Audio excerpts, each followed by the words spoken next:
दोस्तों स्वागत है आपका बिहार न्यूज़ में। दोस्तों मैं हूं फिरदौस गनी और आप देख रहे हैं केडीवी लाइव। दोस्तों आज हो चुका है 4 मई। तो आज की बिहार की टॉप न्यूज़ लेकर आए हैं आपके लिए। तो चलिए दोस्तों स्टार्ट करते हैं आज की पूरे बिहार की टॉप न्यूज़। और दोस्तों आज बिहार न्यूज़ में सबसे पहले बात करते हैं कि बिहार में प्रधानमंत्री किसान सम्मान निधि के पात्र 85 लाख से 36 लाख किसानों ने अभी तक ई-केवाईसी नहीं कराया है। इसे लेकर के असमंजस की स्थिति है कि प्रत्येक 4 महीने पर मिलने वाले 2-2 हज़ार रुपये की 11वीं किस्त का पैसा किसानों को इस बार मिलेगा या नहीं। तो बिहार सरकार ने स्पष्ट कर दिया है कि ई-केवाईसी के चलते किसानों को पैसे मिलने में कोई दिक्कत नहीं होगी। यानी कि अगर आप ई-केवाईसी नहीं कराए हैं तो भी आपको 2,000 रुपये मिलेगा। केंद्र सरकार की हरी झंडी के बाद बिहार ने राशि भुगतान के लिए 83 लाख किसानों की सूची कृषि मंत्रालय को भेज दी है। जहां कृषि विभाग ने 1647 करोड़ रुपए भुगतान का प्रस्ताव भेजा है। प्रधानमंत्री किसान सम्मान निधि की ये 11वीं किस्त होगी। जहां इससे पहले जनवरी में बीते वित्तीय वर्ष आखिरी किस्त किसानों को मिला था। कृषि विभाग के आंकड़ों के अनुसार अभी तक 47 लाख किसानों ने अपना ई-केवाईसी करा लिया है। ई-केवाईसी की पहली 31 मार्च तक अंतिम तारीख थी, लेकिन रबी फसल कटने की परेशानी को देखते हुए 2 महीने के लिए तिथि आगे बढ़ा दी गई है। अब 31 मई तक हर हाल में ई-केवाईसी कराना है।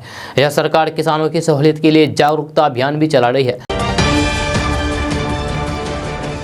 दोस्तों बात करते हैं कि भोजपुरी सुपरस्टार खेसारी लाल यादव ने मुख्यमंत्री नीतीश कुमार से न्याय की गुहार लगाई है।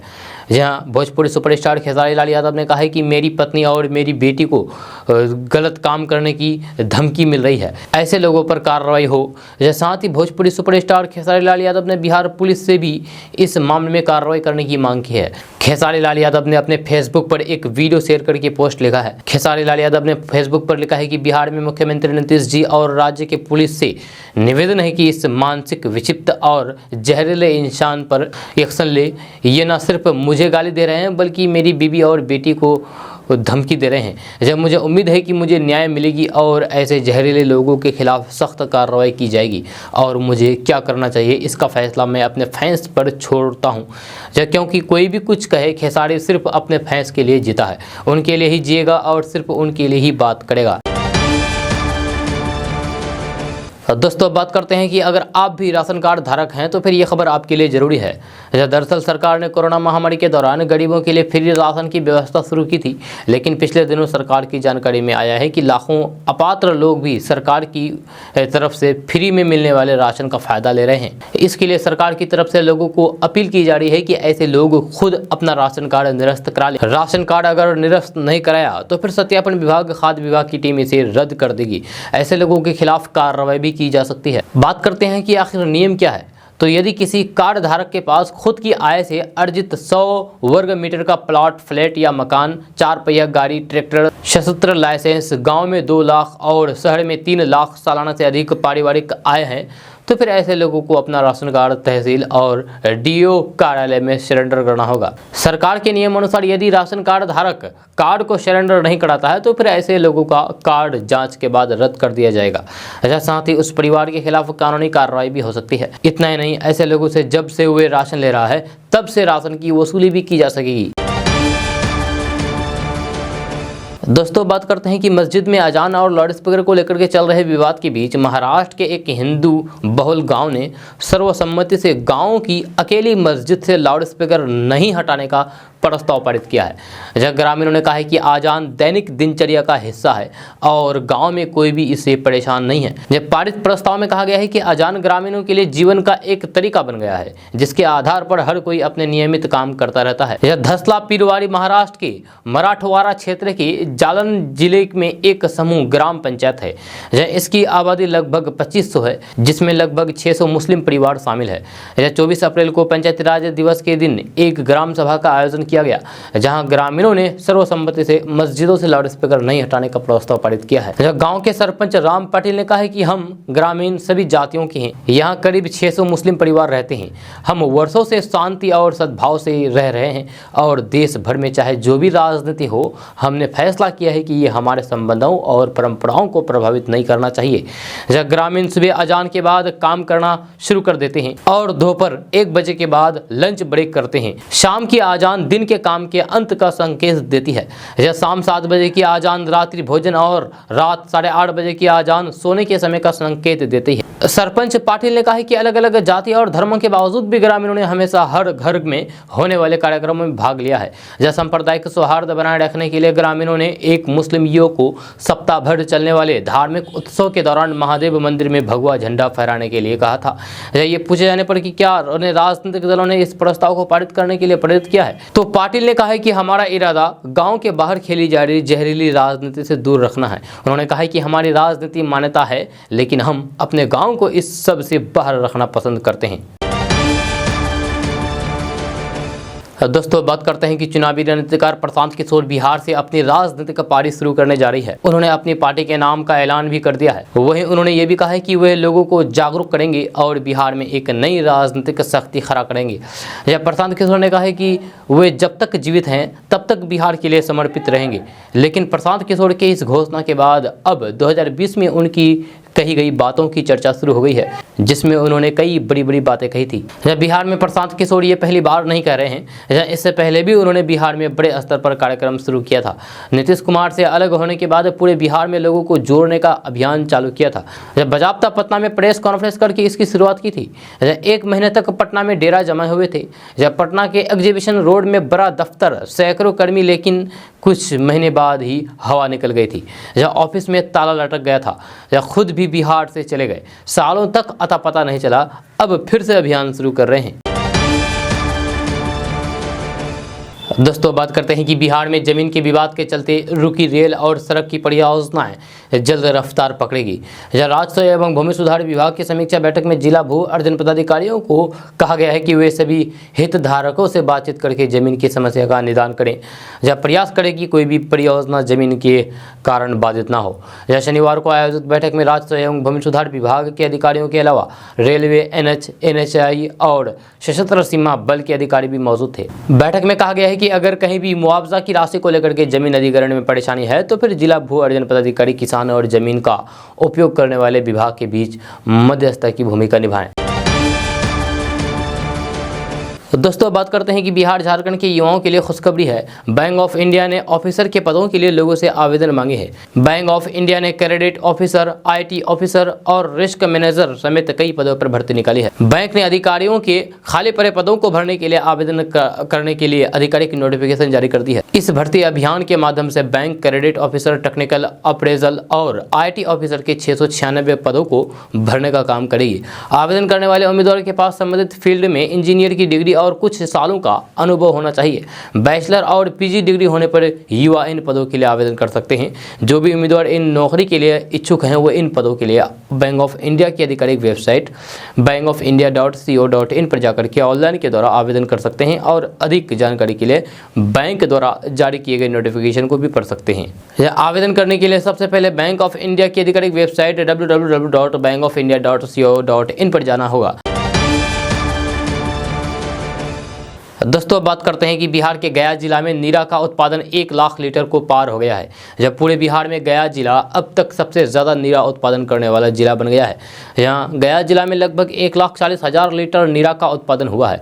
इसमें लगभग 1,33,000 लीटर की बिक्री हुई है। गया के बाद समस्तीपुर और वैशाली जिला नीरा का उत्पादन किया है। जिला प्रशासन से मिली जानकारी के अनुसार नीरा को लोग खूब पसंद कर रहे हैं, जो बिक्री की मात्रा से जाहिर होता है। यह नीरा पूरी तरीके से प्राकृतिक उत्पाद है जो स्वाद और पोषण से भरपूर है, पेय, खनिज और विटामिन से भरा हुआ है।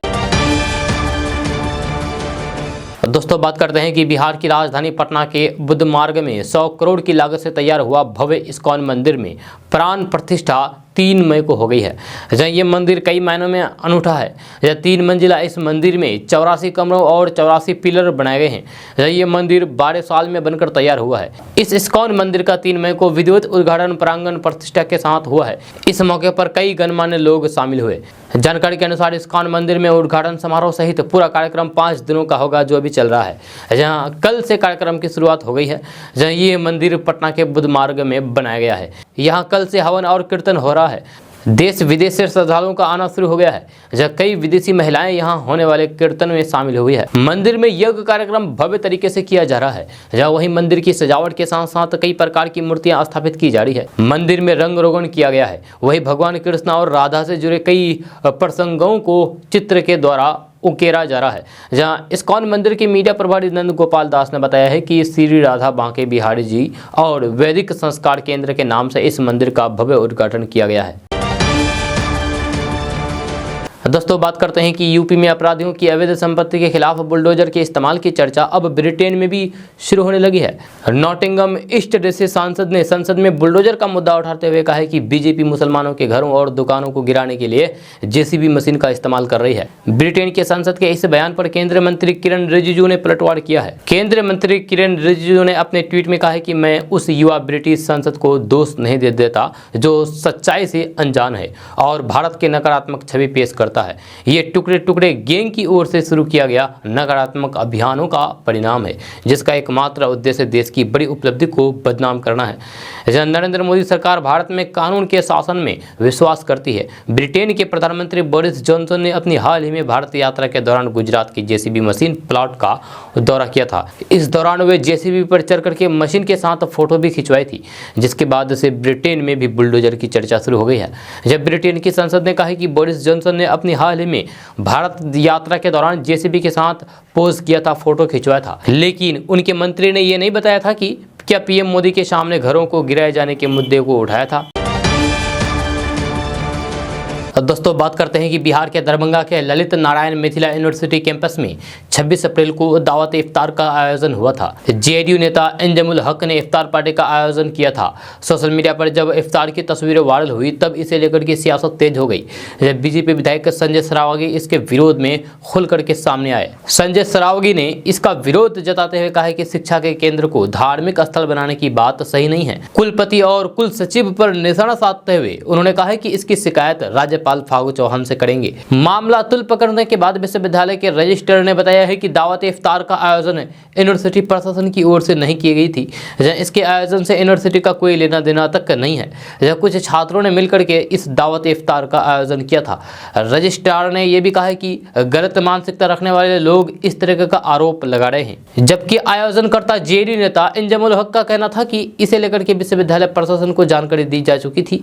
जब विश्वविद्यालय प्रशासन के आदेश के बाद इफ्तार पार्टी का आयोजन हुआ था, जिसमें कई नेताओं के साथ साथ विश्वविद्यालय के कर्मचारी और अधिकारी भी शामिल हुए थे। जब बीजेपी नेता के सवाल पर जेडीयू नेता ने कहा है कि इफ्तार के आयोजन पर सवाल उठाने वाले लोग समाज में नफरत फैलाने का काम कर रहे हैं, जबकि हम सभी धर्मों का सम्मान करते हैं। दोस्तों बात करते हैं कि समान नागरिक संहिता के मामले पर एक नया बयान देकर के एआईएमआईएम प्रमुख असदुद्दीन ओवैसी ने भारत की सियासत में नया बवाल खड़ा कर दिया है। जब मीडिया को दिए गए बयान में ओवैसी ने कहा है कि यूनिफॉर्म सिविल कोड की इस देश को जरूरत नहीं है। उन्होंने बीजेपी से सवाल पूछा है कि आज सरकार देश में शराब बंद क्यों नहीं कराती है। इक्वलिटी कहाँ है? देश की 90% दौलत 10 से 15% पूंजीपतियों के पास है। समाचार एजेंसी एएनआई को दिए गए एक इंटरव्यू में एआईएमआईएम प्रमुख असदुद्दीन ओवैसी ने कहा है कि यूनिफॉर्म सिविल कोड की इस देश को जरूरत ही नहीं है। हमको आप ये बताएं कि यूनिफॉर्म सिविल कोड की आज देश को क्यों जरूरत है। उन्होंने कहा कि आज बीजेपी अमित शाह साहब ये सब बोल रहे हैं। आपको मालूम है कि गोवा में जो सिविल कोड है कैसा सिविल कोड है? अगर गोवा में हमारा कोई हिंदू भाई शादी करता है और उसकी वाइफ की उम्र 25 और 30 साल की हो जाती है, उसका बेटा नहीं हुआ है, तो फिर हिंदू भाई सेकेंड मैरिज कर सकता है। अच्छा, अब इस पर क्या बोलेंगे बीजेपी वाले? सरकार आपकी है वहाँ पर। ओवैसी ने कहा है कि कंट्रीब्यूशन में पार्ट 4 है, डायरेक्टिंग प्रिंसिपल है, उसमें आर्टिकल 47 पढ़ लो। आप प्रोविजनल लगाओ अल्कोहल के ऊपर, क्यों नहीं लगाते भाई आप? उन्होंने कहा कि शराब के ऊपर आप पाबंदी क्यों नहीं लगाते हो? बंद करो इस शराब को बीजेपी की सरकार में। महात्मा गांधी ने कहा था शराब बंद करने के लिए, जैसा आपने गुजरात में किया वैसे ही थोड़ा बहुत कुछ करके दिखाओ। आप सरकार में हैं, बीजेपी सरकार है, शराब आप बंद क्यों नहीं करना चाहते हो? क्यों शाम के 6 बजते ही आप टुल्ली हो जाते हो पी करके? उन्होंने कहा कि लगाओ ना पाबंदी, मैं तो उसे गंदी चीज बोलता हूँ। सारी बुराइयों की जड़ है शराब, जिसकी वजह से भारत में हर साल 2 से 3 लाख लोग मरते हैं। ये एक्सीडेंट की वजह से मरते हैं, महिलाओं पर वायलेंस होता है, इस शराब की वजह से बच्चों पर वायलेंस होता है, शराब क्यों नहीं बंद करना चाह रही है बीजेपी? आप सब अपने स्टेट में बंद कर दो, लेकिन आप वहां बंद नहीं करते। ओबीसी ने आरोप लगाया है कि इकोनॉमी बैठ गई है, कोयला निकालने के लिए आपको पैसेंजर ट्रेन को कैंसिल करना पड़ रहा है, अनएम्प्लॉयमेंट बढ़ रहा है, महंगाई बढ़ रही है, पर आपको फिक्र कहां है? फिक्र तो यूनिफॉर्म सिविल कोड की है आपको। हम इसके खिलाफ हैं और लॉ कमीशन ने खुद इसे कह दिया है कि भारत में इसकी जरूरत नहीं है। दोस्तों, बात करते हैं कि बिहार के मुख्यमंत्री नीतीश कुमार और नेता प्रतिपक्ष तेजस्वी यादव के बीच हाल के दिनों में दूरियां कम हुई है। जब पिछले कई मौके पर तेजस्वी और नीतीश की जब भी मुलाकात हुई तो फिर दोनों एक दूसरे के बेहद करीब नजर आए हैं। इतना ही नहीं, तेजस्वी यादव ने अब नीतीश कुमार के ऊपर हमला बोलने का अंदाज भी बदल दिया है। तेजस्वी यादव अब बीजेपी के ऊपर ज्यादातर हमलावर दिखते हैं और सीधा सवाल ऐसा होता है कि केंद्र सरकार कटघरे में खड़ी हो जाए। हालांकि नीतीश कुमार की अंतरात्मा जगाने के लिए तेजस्वी यादव लगातार उन मुद्दों को उठा रहे हैं जिसके कारण नीतीश बीजेपी के साथ असहज महसूस कर रहे हैं। दोस्तों, बात करते हैं कि बिहार के बेगूसराय में एक उप मुखिया की गाड़ी से 19 लाख कैश बरामद किया गया है। शनिवार की देर रात परिहारा ओपी की पुलिस ने एक कार से लगभग 19 लाख कैश जब्त किया है। परिहारा ओपी की पुलिस ने परिहार बाजार के पास गाड़ी चेकिंग के दौरान कार से 19 लाख की रकम बरामद की है। पुलिस ने कार सवार एक युवक को हिरासत में लिया है, जिनसे पूछताछ में ये बात सामने आई है कि वे सवंत पंचायत का उप मुखिया है। पुलिस इस मामले में जांच कर रही है।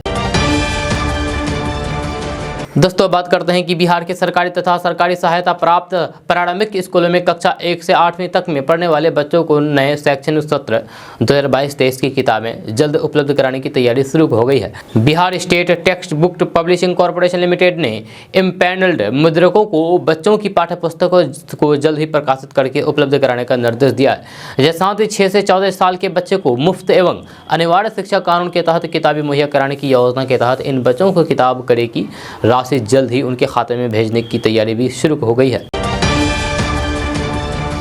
दोस्तों, बात करते हैं कि इफ्तार पर बिहार में सियासी दिग्गजों की मुलाकात के बाद सियासी हलचलें बढ़ गई है। राजनीतिक कयासों के साथ साथ राजनीतिक पंडित भी इस पर अपनी तरीके से गुना भाग करने लगे हैं। इस बीच जेडीयू नेता और पूर्व सांसद अली अशरफ फातिमी और बांका से जेडीयू के सांसद गिरधारी यादव ने चाचा भतीजा एक हो जाए तो फिर बिहार के लिए बेहतर होगा कह करके इफ्तार पर बिहार में पक रही राजनीतिक खिचड़ी को बल दे दिया है। इससे पहले लालू प्रसाद यादव के बड़े बेटे तेज प्रताप यादव ने कहा था कि मेरी नीतीश चाचा से सीक्रेट बात हुई है, बिहार में जल्द ही खेला होगा। दरअसल एक सप्ताह के अंदर ही मुख्यमंत्री नीतीश कुमार और नेता प्रतिपक्ष तेजस्वी यादव की 2 मुलाकातों के बाद बिहार में सियासी हलचलें तेज बढ़ गई है। इस मुलाकात के बाद से बिहार की राजनीतिक पार्टियों ने अपनी तरह से इसके मायने निकालने शुरू कर दिए हैं। वरिष्ठ पत्रकार लव कुमार मिश्रा का कहना है कि इफ्तार के बहाने बिहार में राजनीतिक गोलबंदी की कोशिश तेज हो गई है।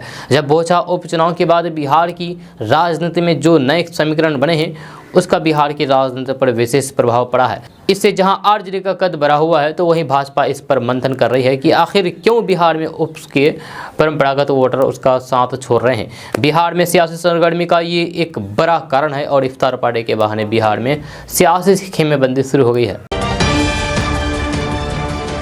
दोस्तों, बात करते हैं कि चिराग पासवान को मुख्यमंत्री नीतीश कुमार का कट्टर विरोधी माना जाता है। जब विधानसभा चुनाव के दौरान नीतीश कुमार के खिलाफ अगर किसी ने सबसे ज्यादा हमला बोला तो फिर वह चिराग पासवान है, जब उसमें सबसे ऊपर है। लेकिन हाल के दिनों में नीतीश कुमार और चिराग पासवान की नजदीकियां देखने को मिली है। पिछले 2 मौके पर जब भी नीतीश कुमार से चिराग पासवान मिले तो उन्होंने पैर छू करके आशीर्वाद लिया। जब पूर्व मुख्यमंत्री जीतन राम मांझी के आवास पर इफ्तार पार्टी के दौरान जब चिराग पासवान थोड़ी दूर पर बैठे तो फिर नीतीश कुमार ने उन्हें अपने पास बुलाया। जब चिराग का हालचाल लिया और चिराग ने भी पैर छू करके नीतीश कुमार का आशीर्वाद लिया। चिराग पासवान और नीतीश कुमार की इन्हीं नजदीकियों को लेकर के जब चिराग पासवान से सवाल किया गया तो फिर उनका ताज़ा बयान सामने आया है। चिराग पासवान ने कहा है कि नीतीश कुमार से उनकी कोई व्यक्तिगत दुश्मनी नहीं है, वे नीतीश कुमार की नीतियों का वह विरोध करते हैं। सरकार के गलत फैसले पर आवाज उठाना व्यक्तिगत विरोध नहीं होता है। चिराग पासवान ने कहा है कि नीतीश कुमार मुझसे उम्र में बड़े हैं, वे मेरे पिता रामविलास पासवान के मित्र रहे हैं, जब दोनों ने एक साथ काम किया है, इसलिए आज से अगर मैं उनका आशीर्वाद लेता हूं तो इसमें कोई हर्ज नहीं है। चिराग पासवान ने साफ शब्दों में कहा है कि मैं नीतीश कुमार का व्यक्तिगत विरोधी नहीं हूं, लेकिन नीतियों पर सवाल उठाया जा सकता है। दोस्तों बात करते हैं कि बिहार में मौसम का मिजाज पूरी तरीके से बदल गया है। कोसी सीमांचल के कुछ हिस्सों में आज भी बारिश हो सकती है। पूर्व उत्तर प्रदेश से लेकर के बंगाल की खाड़ी तक ट्रफ लाइन गुजर रही है। इससे उत्तर बिहार में बारिश के आसार हैं।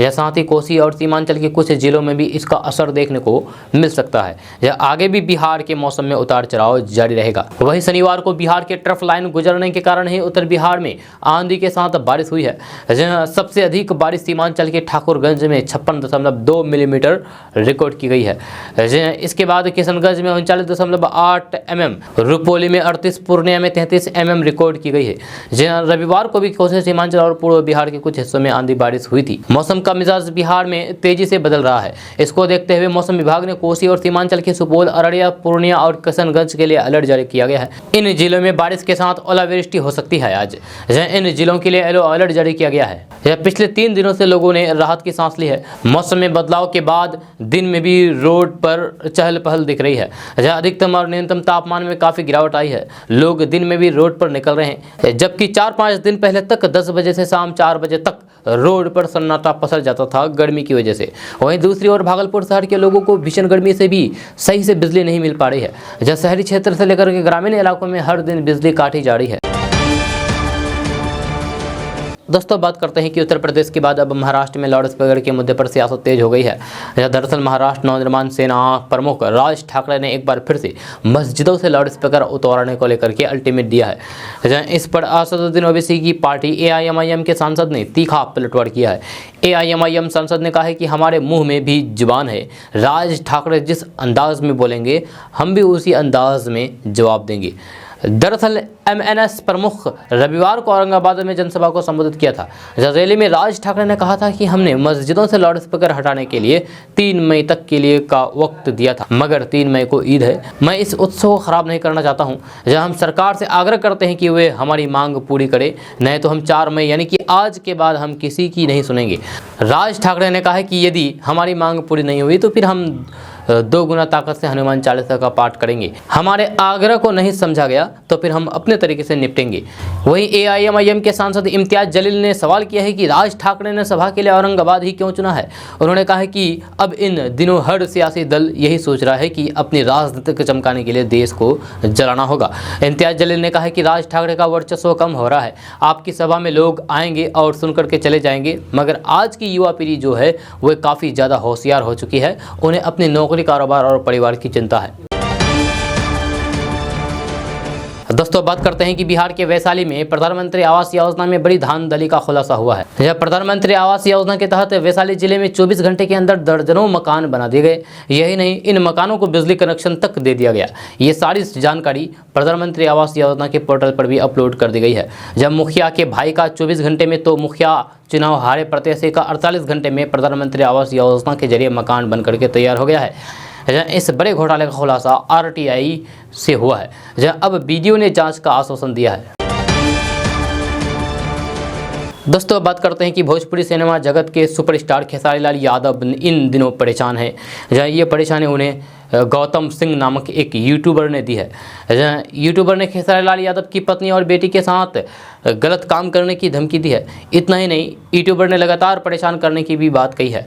इसको लेकर के खेसारी लाल यादव ने मुख्यमंत्री नीतीश कुमार को पत्र लेकर के उनसे मदद मांगी है, जो आपको पहले भी बताया गया है। खेसारी लाल यादव ने मंत्री संजय झा को भी पत्र लेकर के धमकी देने वालों के खिलाफ कार्रवाई करने की मांग की है। खेसारी लाल यादव यूट्यूबर से इतना परेशान हो गए हैं कि उन्होंने बिहार छोड़ देने की बात कह डाली है। जब फेसबुक पर पोस्ट लेकर के उन्होंने सरकार से मदद की मांग की है। दोस्तों बात करते हैं कि नेता प्रतिपक्ष तेजस्वी यादव बदलाव की राजनीति के साथ आगे बढ़ रहे हैं। जब तेजस्वी यादव बिहार में RJD के लिए नई धारा की राजनीति राह तैयार करना चाहते हैं। यही वजह है कि उन्होंने A to Z का फॉर्मूला दिया था। जब बोचा विधानसभा उपचुनाव के बाद ये मिथक भी टूट गया कि भूमिहार जाति के वोटर RJD के साथ नहीं जा सकते। जहाँ RJD के लिए भूमिहार वोट बैंक को लेकर के तेजस्वी यादव ये लिस्टम टेस्ट था। अब तेजस्वी यादव भी इसके साथ आगे मजबूती दिखाना चाहते हैं। शायद यही वजह है कि नेता प्रतिपक्ष तेजस्वी यादव परशुराम जयंती समारोह में शामिल हुए। जब दरअसल 3 मई को यानी कि कल पटना में परशुराम जयंती समारोह का आयोजन बापू सभागार में किया गया। जब तेजस्वी यादव को इस कार्यक्रम में शामिल होने के लिए न्योता दिया गया था। जब भूमिहार ब्राह्मण एकता फाउंडेशन की तरफ से तेजस्वी यादव को आमंत्रित दिया गया था। आशुतोष कुमार ने मुलाकात करके उन्हें आमंत्रित किया गया। जब तेजस्वी यादव भी इस कार्यक्रम में शामिल होने के लिए पहुंचे थे। दोस्तों बात करते हैं कि बिहार में सरकारी नौकरी पाने की इच्छा रखने वाले कैंडिडेट्स के लिए स्टेट हेल्थ सोसाइटी रोजगार का बढ़िया अवसर लेकर आई है। जहां अगर आपने एक खास विषय में पढ़ाई की है तो फिर आप बिहार स्वास्थ्य विभाग के इन पदों के लिए आवेदन के लिए योग्य हैं। बिहार राज्य स्वास्थ्य समिति ने माइक्रोबायोलॉजिकल के पद पर योग्य उम्मीदवार से आवेदन मांगे हैं। इन पदों पर चयनित साक्षात्कार के आधार पर होगा। इसको लेकर जारी नोटिस में साफ कहा गया है कि बिहार स्टेट हेल्थ सोसाइटी के माइक्रोबायोलॉजिस्ट पदों पर कैंडिडेट्स का सिलेक्शन इन 13 जिलों के लिए किया जाएगा। हर जिले में एक माइक्रोबायोलॉजिस्ट की नियुक्ति होगी। जिन जिलों में माइक्रोबायोलॉजिस्ट की नियुक्ति होगी वह है भोजपुर, बक्सर, किशनगंज, कटिहार, मधुबनी, मुंगेर, लखीसराय, रोहतास, सहरसा, सारण, सिवान, पूर्वी चंपारण और नवादा। दोस्तों बात करते हैं कि बिहार में स्वास्थ्य व्यवस्था का हाल क्या है। इसका ताज़ा उदाहरण बिहार के नवादा जिले में देखने को मिला है। यहाँ के रजौली अनुमंडलीय अस्पताल में रविवार रात अचानक बिजली कट जाने से अंधेरे में टॉर्च की रोशनी में ही मरीजों का इलाज कराना पड़ा। अस्पताल में करीब 20 मिनट तक बत्ती गुल रही और इस दौरान किसी अन्य तरीके की व्यवस्था नहीं देखने को मिली। मरीज गर्मी से बेहाल रहे और अंधेरे में इलाज चलता रहा। दरअसल रविवार शाम को SH 70 दुलरपुरा गाँव के पास एक बाइक और साइकिल में जोरदार टक्कर हो गई। इस हादसे में बाइक और साइकिल सवार युवक घायल हो गए। सूचना पर पुलिस की टीम वहां पर पहुंची और SI उपेंद्र सिंह के साथ दोनों को पास के ही अनुमंडलीय अस्पताल में पहुंचाया, लेकिन वहां लाइट ही नहीं थी। इसके बाद आनंद फरान में घायलों का टॉर्च की रोशनी से इलाज शुरू हुआ। बाद में हालात गंभीर होने पर उन्हें सदर अस्पताल रेफर कर दिया गया, लेकिन इसके बाद स्वास्थ्य व्यवस्था पर सवाल खड़े हो गए हैं। आपको बता दें कि रजौली का इलाका नक्सल प्रभावित है। जब लाइट की परेशानी होने पर अस्पताल के प्रभारी राजीव कुमार से बात की गई तो उनका कहना था कि जनरेटर में समस्या आ गई थी, जिसके कारण थोड़ी ही देर के लिए बत्ती चली गई थी। इस दौरान मरीज और उनके परिवार वालों ने यहां की व्यवस्था को लेकर के कई आरोप लगाए हैं। उनका आरोप है कि इतने बड़े अस्पताल में बिजली चली जाए तो फिर उसके बाद कोई वैकल्पिक व्यवस्था नहीं है। ऐसे में मोबाइल या फिर टॉर्च की रोशनी में कब तक इलाज संभव होगा। दोस्तों बात करते हैं कि बिहार में प्रचंड गर्मी पड़ रहा है। इसका असर आम के उत्पादन पर भी पड़ रहा है। मार्च के पहले सप्ताह में ही तेज गर्मी पड़ने की वजह से मंजर झुलस गया है, जिसके बाद आम के उत्पादन पर सीधा प्रभाव पड़ा है। बिहार का जर्दालू आम, जो आम से खास लोगों की पसंद है, उसके उत्पादन पर भी असर पड़ा है। हर साल बिहार में मुख्यमंत्री नीतीश कुमार की तरफ से राष्ट्रपति, प्रधानमंत्री समेत विशिष्ट लोगों को भेजे जाने वाले आम के टोकरे में इस बार शायद जर्दालू आम नहीं हो। हालांकि भागलपुर के मैंगो मैन अशोक चौधरी प्रधानमंत्री नरेंद्र मोदी को जर्दालू आम चखाना चाहते हैं, लेकिन मौसम आम के फसल के साथ न्याय नहीं कर रहा है। यह दरअसल देश के खास लोगों को बिहार के भागलपुर की जर्दालू आम का इंतजार रहता है, लेकिन इस साल 75 से 80% से भी कम आम का उत्पादन होगा। आधे से अधिक बागीचों में इस साल आम के पेड़ पर मंजर नहीं आया है। जिन पेड़ों पर मंजर आया है उनमें से 75 से 80% पेड़ों में गर्मी की वजह से मंजर जल गए हैं। बिहार के मैंगो मैन कहे जाने वाले अशोक चौधरी ने कहा है कि इस साल बारिश नहीं होने पर आम का मंजर काफी देर से आया है और तापमान 40 डिग्री होने के कारण झुलस कर रह गया है। जहां आम का उत्पादन कम हुआ है, जब पिछले साल की तुलना में आम का उत्पादन करीब 70 से 75% कम होगा। भागलपुर के पूर्वी इलाके से ऐसी सूचना आ रही है कि रेड कैटरपिलर का डंस शुरू हो चुका है। यह ऐसा कीड़ा है जो पूरे बाग के लगभग 80 से 90% फल को नष्ट कर देता है। रेड कैटरपिलर एक ऐसा कीड़ा है जो आम के टिकेलों को नीचे से छेद करके पूरी तरीके से बर्बाद कर देता है, जिसके बाद फसल पेड़ से टूट करके नीचे गिर जाता है। दोस्तों बात करते हैं कि बिहार में मेडिकल कॉलेज के परिसर में अवैध शराब पकड़ी गई है। जहां अवैध शराब की बिक्री के लिए आरोपियों ने टेट्रा पैक का इस्तेमाल किया था।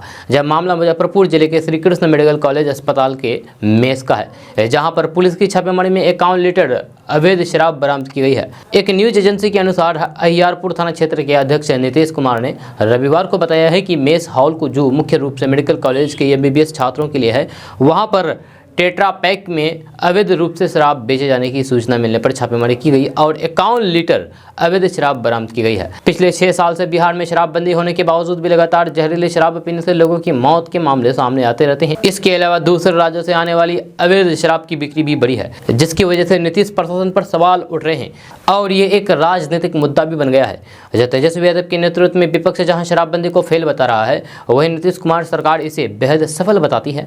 उसका कहना है कि सरकार की कार्रवाई का असर है कि बिहार में बड़े पैमाने पर अवैध शराब की बिक्री पर लगाम कसी जा सकी है। हालांकि चुनावी तौर पर नीतीश कुमार की जीत में खास तौर से महिलाओं का समर्थन हासिल करने में शराबबंदी बड़ा मुद्दा रही है। दोस्तों बात करते हैं कि बिहार पुलिस की साइंटिफिक जांच अजब गजब तरीके से हो रही है। यह मामला चंपारण की धरती मोतिहारी से है। यहाँ की पुलिस ने जिस महिला की दहेज हत्या के आरोप में उसके पति को जेल भेज दिया था, वह जिंदा थी और वह अपने प्रेमी के साथ पंजाब में रंग रलियां मना रही थी। पूरे मामले की बात करें तो फिर पूर्वी चंपारण जिले के मुफस्सिल थाना क्षेत्र की रहने वाली लखिंद्र राम ने केसरिया थाना में आवेदन देकर के अपनी बेटी ज्ञानती की दहेज हत्या का आरोप लगाया। जहां उसने अपने आवेदन में कहा कि ससुराल वाले 1 साल से दहेज मांग रहे थे, जिसे वे पूरा नहीं कर पाया। इसीलिए पति समेत समूचे परिवार वाले ने मिलकर के उसकी बेटी की हत्या करके शव गायब कर दिया है। केसरिया पुलिस ने मामला दर्ज करते हुए आरोपी पति को गिरफ्तार करके जेल भेज दिया है। इस बीच पति और उसके परिवार वाले लगातार सफाई दे रहे थे कि ज्ञानवती देवी की हत्या नहीं हुई है, बल्कि वे खुद ही घर से फरार हो गई है। पर पुलिस ने छानबीन करने के बजाय आनंद फानन में पति को जेल भेज दिया। इस बीच परिवार के लोग ज्ञानती के बारे में पता लगाती रही और उसे पंजाब में होने की जानकारी मिली। इस जानकारी के आधार पर पुलिस ने महिला ज्ञानती को अपने प्रेमी के साथ हिरासत में ले लिया है और पूछताछ कर रही है। वहीं मृतक महिला को जिंदा देख करके हर कोई हैरान दिख रहा है और हर तरफ इसी की चर्चा हो रही है। दोस्तों आज का न्यूज़ बस यहाँ तक। कैसा लगा जरूर अपना सुझाव दीजिएगा नीचे कमेंट बॉक्स में कमेंट करके। अगर आप नए आए हैं इस चैनल पर तो फिर चैनल को सब्सक्राइब करके बेल आइकन को भी प्रेस कर दीजिए और साथ में वीडियो को लाइक कर दीजिए, अपने दोस्तों के साथ शेयर भी कीजिए। तो चलो दोस्तों फिर मिलते हैं नेक्स्ट वीडियो में, तब तक के लिए जय हिंद जय बिहार।